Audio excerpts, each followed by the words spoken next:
Hi friends, எங்கள் வீட்டை பாருங்கள். குட்டி வீடு தான் இது.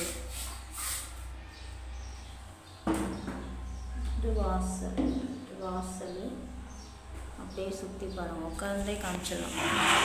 இதான் பின்னாடி ஒரு சின்ன சவறு, இது ஒரு சவறு.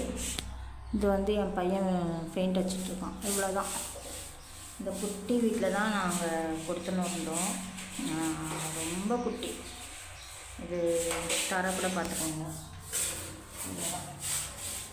இது தவிர இந்த உள்ளிலேருந்து இது வரைக்கும் தான். அவ்வளோ குட்டி இது ரூமு. என் பையன் சின்ன குட்டியாக இருக்க சொல்ல இந்த வீட்டில் இருந்தோம். என் பையன், என் பொண்ணு, என் பசங்களாம் உட்காந்துக்கிட்டு அழுவுங்க. இந்த வீட்டில் நான் எங்கே உட்காந்து எழுத, எங்கே படிக்க, நீனா இந்த வீட்லேயே உட்காந்துட்டுருக்க அப்படின்னு சொல்லிட்டு அழுதுகிட்டே இருப்போங்க குழந்தைங்க. இல்லைம்மா, ரொம்ப கஷ்டப்படுங்க. இப்போ வளர்ந்ததுக்கப்புறம் நாங்கள் ஒரு குட்டி வீட்டில் தான் இருப்போம். நான் இப்போ குப்பை மாதிரி இருக்குது வீடு.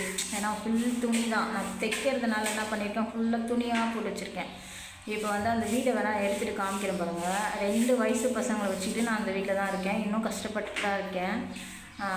போராடிட்டு தான் இருக்கேன். இந்த வாழ்க்கையில் கொஞ்சம் மேலே வர்றதுக்காக நான் போராடிட்டு தான் இருக்கோம். போராடிட்டே இருக்க வேண்டியதான் என் லைஃப்னு தெரியல.